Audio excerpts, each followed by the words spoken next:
If self-criticism worked, I would already be at my goal weight. Shame never creates a healthy body, but self-respect does. Hello everyone and welcome back to my channel. Today again we continue our series under the title Weight Loss Without Violence, and today we have yet another important topic. It's the approach to your health goals, especially to your weight loss goals, in terms of self-criticism versus self-respect. I consider this topic extremely important because this is something that I've been personally dealing with. Actually, I'm still dealing with, because it's not so easy to give up all those old habits and all those thinking patterns. But I think especially the approach to your goals, the way you talk to yourself, the way you communicate to yourself, especially after so-called failures, really creates a road to success. And today, as we did in the previous videos, I would like to look at this point from two sides, kind of more from a harsh side, and in this case of course we are talking about self-criticism, and more from a softer side, and in this case we do talk about self-respect. So let's start with the harsh way, the self-criticism. And this is something that probably a lot of people believe can be a good motivation, especially for your weight loss goals. And I was definitely a believer into that. And at some point it kind of makes sense because you want to be a different person, because you want to change yourself. You need to push yourself into different behavior, into different life. And quite often we just seeing ourselves like there is something wrong with us, that we need to fix ourselves, especially fix our bodies. And we kind of have this mentality like go, try harder, work harder, don't give up, do it again and again and again. And because we are creating a lot of overwhelming emotions around it, a lot of self-pressure, quite often we just procrastinate or just kind of keep giving up on our goals, and it creates some kind of loop, because after that we keep blaming ourselves and thinking that we are lazy, that we do not have discipline or willpower, that again we need to do next time even more harder in order to be able to reach those goals, and it kind of goes on and on. And it actually put us into some kind of starvation mode. When body is under stress, body is trying to practically survive, get rid of all that negative emotions that you keep collecting. And of course it backfires, it fights back with more stronger cravings, with emotional eating episodes, with binge eating episodes, with unregulated hormones, when your leptin becomes like kind of a bit crazy, and your ghrelin become a little bit crazy, and you cannot understand what is actually happening. The harder you try, the more kind of you're trying to push yourself, to motivate yourself into these life-changing habits, the less actually success you have. And on one hand, just like I want you to think about something, because that was some kind of insight that I have. If you have somebody in your life who you truly love, who you truly care about, who you truly respect, and they have some kind of goals, health goals that they would like to reach, how would you talk to them? Would you call them lazy? Would you tell that they have no willpower, that they have no discipline, that they are not good enough, that they need to fix themselves? Probably no. In case you're like normal person and you are in a healthy relationship and you have healthy attitude, you will not say that. You will be as supportive as you possibly can be towards that person. You will try to tell them that's okay, nothing is wrong, you can do it. You literally will be supporting that person because you love them, because you care about them, and because you respect them. But why do we change our approach so dramatically when it comes to ourselves? Why, when we actually need support, when our body needs support, when our nervous system needs supports, we actually putting onto them even more stress by using this negative language, by setting unrealistic goals and after blaming yourself because we were not able to reach those goals and keep blaming ourselves, like this is like that end, because practically again all this behavior doesn't actually help us to reach our goals. It doesn't mean that if you're harsher to yourself, so the motivation will be higher and you kind of will do everything you need to do. It creates literally opposite effect. When your body is in stress, when you are tired of overthinking everything, and your body just like literally gets into surviving mode and it does anything it can just to survive. And those tools mostly are not so good for our goals. Again, like strong cravings, like emotional eating, like procrastination, and so on. And one of the worst thing here, I believe, it's about weakening your self-trust, because once you promise yourself something and you want to reach something, like let's say you decided to lose some weight or you decided to start doing some physical activity and you keep breaking your own promises, your self-trust is getting weaker and weaker, and that's definitely not something good, because next time you again promise yourself to do something, you kind of already know, your body already knows that that's probably not the promise we're gonna keep. So what's the point of even trying? And it's really hard afterwards to start building this self-trust back. It's possible, but it does take time and it does take effort. It's so much easier just to change the way you communicate to yourself and stop actually destroying your self-trust, because it's really helpful tool in terms of reaching any goals, but especially your health related goals and weight loss goals. So now let's compare it to softer approach. And actually softer and more gentle approach, it doesn't mean that we need to be too soft on ourselves. It doesn't mean that we need to twist the truth, that we need to tell lie to ourselves and telling that you are okay, you are slim, when you actually understand logically that you are not slim, that you are not okay.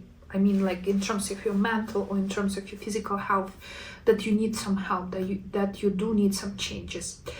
The soft approach only means that you're still telling yourself truth.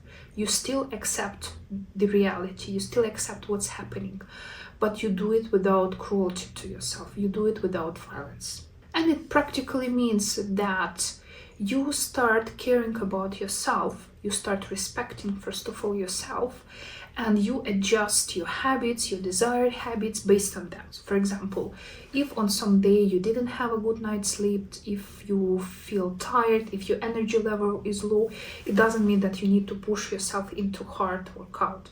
It can be just a gentle walk.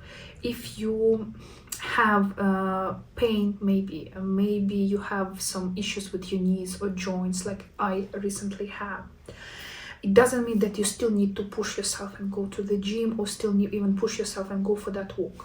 Give yourself rest. If you feel tired, go for a nap, even during the middle day.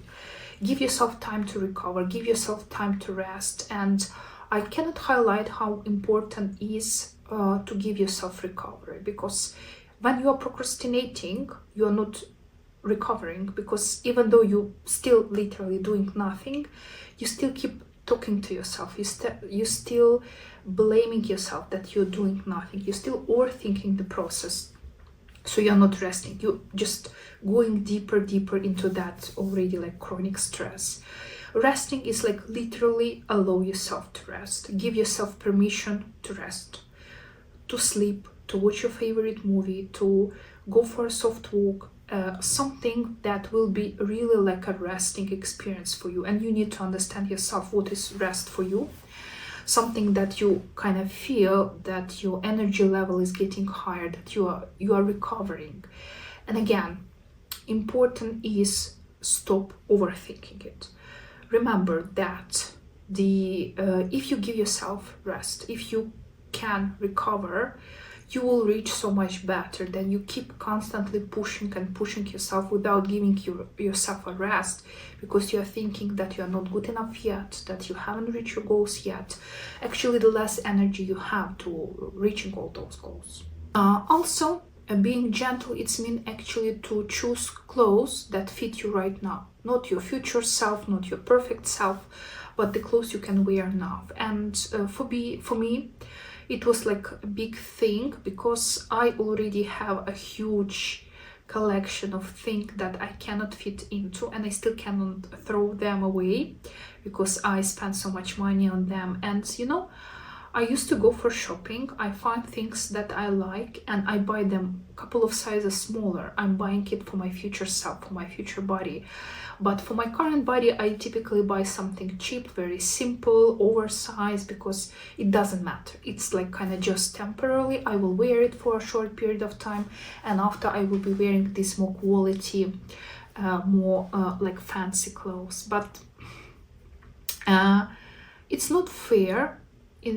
It's not fair, first of all, towards my body, because my body that I have right now deserve respects, because it was with me all this time. Actually, probably all this extra weight that I have, that I'm obese right now, there is a reason, and there is a reason. Yeah, my body is the reason for that. But again, why my body did that? Most probably in order to protect me. I had stress, I had some unrealistic expectations, I put myself into a lot of overwhelming emotions, I wanted too much from myself, and I didn't give myself any rest, I didn't give myself any recovery. I was keep pushing myself into some kind of imaginary life that I had in my head, that I lost the connection to reality. And my body helped me. My body was doing everything to keep me alive, to survive kind of this mode. And that's why probably I put this extra weight. It was some kind of protecting mechanism that my body did. Okay, obviously, being obese creates a lot of health risks, and I'm aware of that. But at that time, my body didn't have any other tools available, because I simply didn't give my body any other tools except food. So I am where I am because of my decisions, and also because practically my body only wanted to help me. My body only wanted to protect me. And I have no right to punish my body. I have no right to kind of think that there is something wrong with me, that there is something wrong with my body, that I need to fix it, because it actually helped me, and I should be grateful for that, and I should cherish my body right now, and I should celebrate my body right now in the current weight, in any weight that my body is, because there is a reason why it's happening. So now I'm trying to buy clothes for my current body weight, and it's hard because it's still all these thinking patterns in my head that soon I will be like 10, 20, 30 kilos lighter, so I don't need to buy these big clothes. I will not be able to wear it. But even if I gonna wear it for a couple of months, it's still worth it, because I will feel more confident, and I will see it as some kind of gratitude to my body, to my current body, not just living in this imaginary world of my future body. Of course, important is how you actually talk to yourself, what kind of language you use, especially if you have one of those bad days when you feel that nothing is working, that you feel like everything is wrong, that maybe you had some kind of failures in terms of your personal or professional goals. Especially the way you talk to yourself in those days matters the most, because that voice is the strongest. That voice is not neutral. That voice is full of emotions, and the voice which is fed with emotions is the strongest one, and it leaves the deepest scars.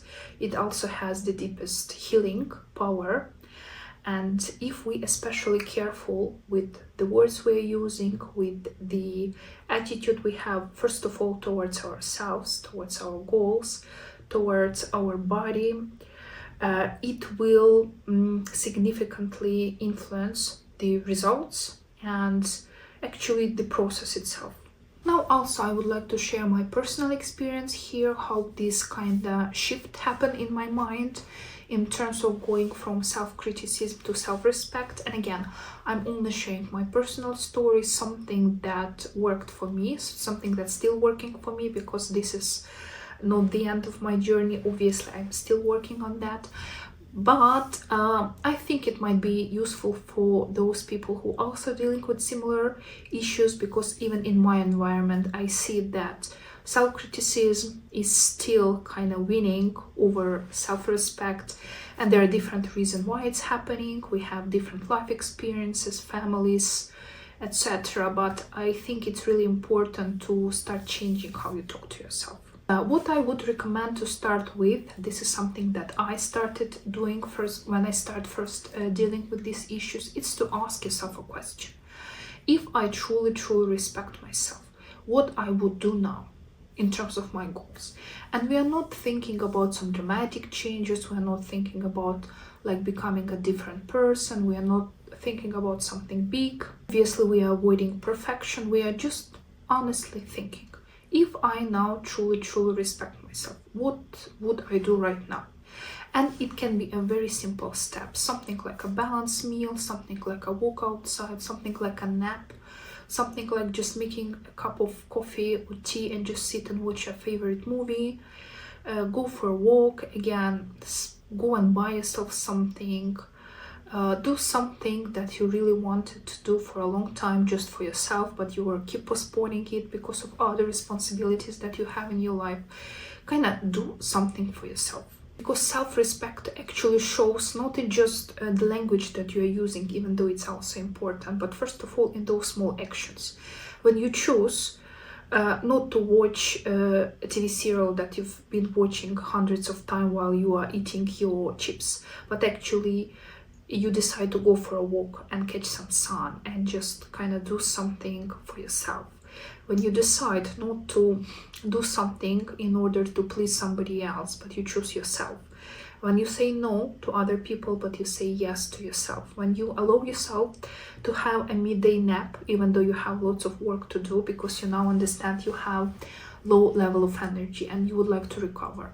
And all those small actions, no matter how small or big they are, actually slowly start recovering your relationship with yourself. They start building this self-respect, self-awareness, and they definitely helping us to actually become that person that we would like to become. So kind of as a summary here, I would like to compare these two approaches, the self-criticism one and the self-respect one, and kind of the effect it gives, has on us and on our health goals. Self-criticism probably says something like, you are a failure, try harder, you are not trying hard enough, or what's wrong with you, why are you like this? Whereas self-respect has definitely a different approach. In this case, we will say something like, you are learning, let's adjust our goals, and what do you actually need right now in order to help yourself? So the first voice actually shuts you down,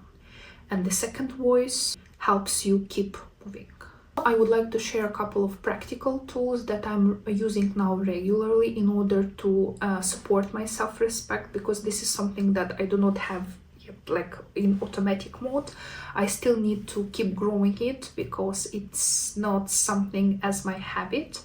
I didn't used to talk to myself like that. It was mostly this harsh approach and self-criticism approach. So the first tool here will be obviously starting getting aware of the language you are using and start changing it. So once you notice that you are using some harsh words to yourself, immediately change them to good one. It will take some time to kind of do this first adjustment, but once you feel already better, once you start building these skills, you will see that your brain soon will start noticing them immediately, all those kind of bad thoughts, and immediately correcting them and replacing them with something different. And it's just like really like magic how relatively less time it takes actually to change that language in your head, and what nice and thrilling experience it is. Next one is talking to your body, and I know how it sounds. It kind of sounds like woo-woo, but it actually works. And when I'm alone at home, I'm actually literally allowed talking to my body. I'm giving myself compliments, especially when I'm standing in the bathroom and looking at myself in the mirror, for example, after shower and when I'm still naked. And just overall, if I feel bad or before sleep, sometimes if I'm not falling asleep immediately, or early in the morning when I have some little time just to stay in bed longer, just putting my hands, my arms over my body and just like literally talk, because body actually listens. Our nervous system relaxes and we start feeling that we are safe, that we are no longer in danger, and this is actually the moment where all those changes are happening. Next point is connected with creating some different self-respect ritual, and again, it's up to you what could it be.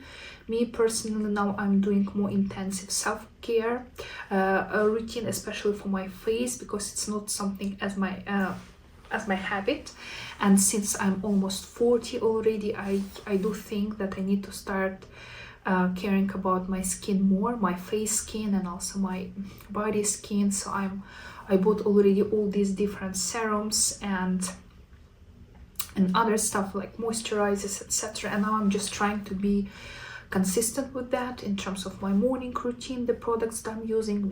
In terms of my evening routine, I started using retinol serums, and I do see already how it's working, and I'm really happy with that. And I do see it as a part of self-respect. Again, a balanced meal, a choice when you make to walk instead of just sitting on your sofa and eating or watching TV serial. That's also a sign of self-respect. Again, all this behavior is a signal to your body that now you are okay, now you are safe. And because your body feels safe, feels secure, now it's the best time to start changing those habits and introducing new habits in a softer and in a gentle way, and actually start changing your life. So thank you for staying here with me. In the next episode, I would like to talk about these two approaches to our health goals. Again, especially weight loss goals, is this idea that no pain, no gain, and consistency is queen, and how these two approaches actually help us or do not help us to reach our goals. So again, thank you for staying here with me. And remember that weight loss without violence starts with the way you talk to yourself. Once you start changing the words, the language you are using, you will see the changes, and the result will definitely happen. You just need to give yourself a chance and let it happen. So again, thank you for staying here with me, and I will see you in the next episode.